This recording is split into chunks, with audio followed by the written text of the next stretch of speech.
When we go mountain biking, we're always thinking about riding the next coolest feature and looking for bigger and bigger challenges. But sometimes the most exciting features aren't always on the trails you'd expect.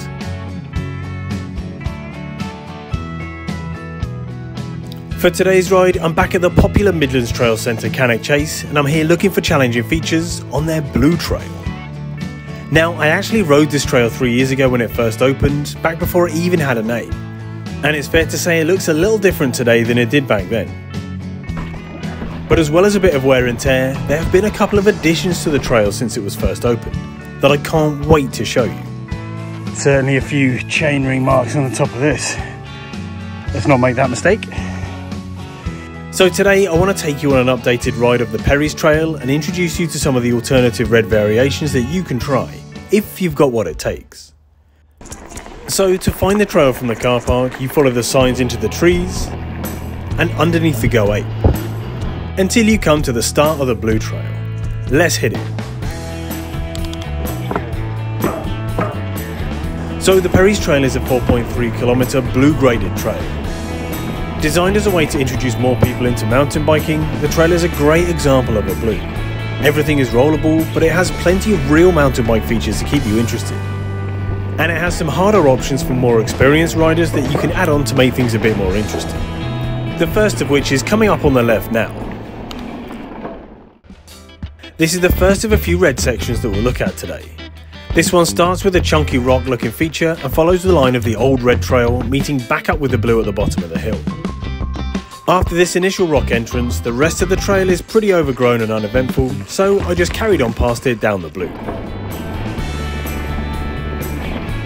After you make your way along the flatter part, you come to the first cool section.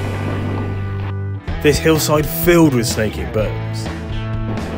This type of twisting switchback trail reminds me of the Cody Brennan Minotaur trail. Perfect for practicing your cornering and working on your speed coming out of turns. I've ridden this on a hardtail and it's great to be able to get some real traction in the corners.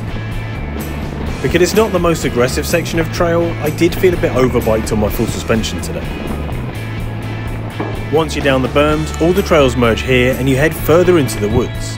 But before that, the keen-eyed among you will have noticed that halfway down the snaking berms, there was another red section.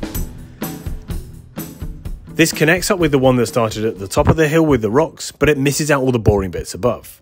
So let's drop in. Normally you'd be entering this section with a lot more speed than I did, and let me tell you, speed is your friend over rocks like this. Once I finally got up to speed, the rock sections were actually quite fun, and this is a much more direct way down to the bottom. A quick but fun alternative line. Right, back onto the Blue Trail. This next section is a bit of a pedally one, taking you away from the hill and over into the forest. Apart from a few twisting corners, there isn't much to challenge you on here. Although, that being said, if you're an e-bike rider, you can probably crank up your assist to maximum and blast along this section. That would definitely increase the fun factor. In terms of hills, there's only one really steepish climb on the trail, and you can make it quite fun. But you don't need to be the world's best climber to make it around here, and of course, once you've made it to the top of a climb, you get to enjoy the descent afterwards. This one is a short flowing section with some small bermed corners. Again, it's nothing too technical, just a nice flowing piece of trail. But on this next short descent, you can really get some speed up. At the end of this fast turn are a set of large rollers. It's hard not to jump them, but they are quite close together, so jumping can lead to some unpleasant situations involving you and your bike visiting the ditch next to the trail. So be warned. After this short uphill, you have some more large flowing berms that continue to snake their way through the trees. Again, these berms are prime for a hardtail, and exactly the kind of thing you'd expect to see on a half-decent blue trail like this. But these sorts of trails aren't all about the descent, so you will have to put in plenty of pedals on your way around. Now, as I mentioned, there's only one biggish climb on the trail, and I'm not usually one for enjoying climbs, but to the right is the next section of trail with a different kind of challenge. At this point you have two options, the snaking blue trail to the right, or the red direct feature to the left. This red is an uphill rock staircase and a great challenge. So of course I opted for the red. Now, a medium travel enduro bike isn't specifically designed for climbing, nor am I for that matter, but this is a great test of your technical know-how. Shifting your bike and your body weight at slow speeds, timing your pedaling and trying not to whack your cranks on the steps are all elements that you have to consider. And I'm chuffed to say that I made it up in one go. So, as you might be coming to understand, this Blue Trail actually has a decent variation of features and a decent seasoning of alternate challenges, especially ones not often encountered on Blue Trails. And although the descents are short, they're actually built to be interesting for a wide variety of riders. I mean, novices or younger riders will have great fun on this trail, and for the more experienced rider, this is a great warm-up. It's a brilliant example of a Blue Trail.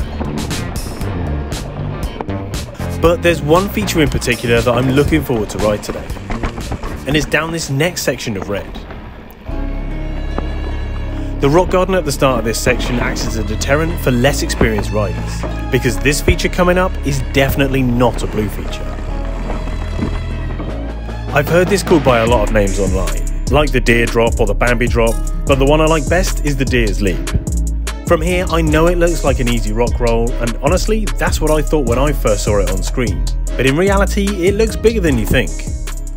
So this is the approach, and actually, it looks pretty steep. There's even a little bit of overhang there. It's not as mellow as it looked on camera.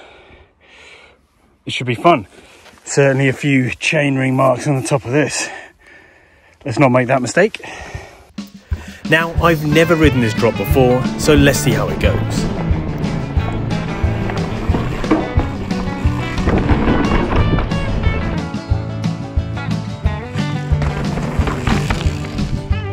There we go, not a bad first attempt.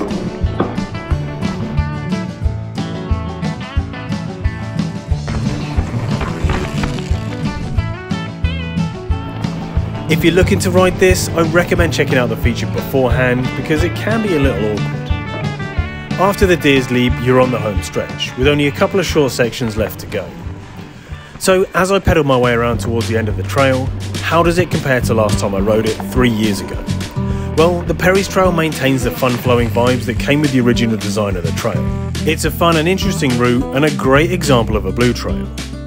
However, looking back, it's definitely lost its snappy edge from the last time I was here. Lots of the berms are looking a little washed out, loose and sorry for themselves, especially in the high traffic areas. This doesn't detract from the fun, and it's nothing a bit of maintenance can't fix. However, the longer you leave it, the more time and money it will take to repair. So, as I finish off this trail, I'll say that this is a fun line with a variety of features and alternate lines to make it easier or harder as you see fit. So what do you think of trails like this and their features? Let me know in the comments down below. Thanks for watching today's video. Remember to subscribe to the channel, it's free after all, and I'll see you in the comments.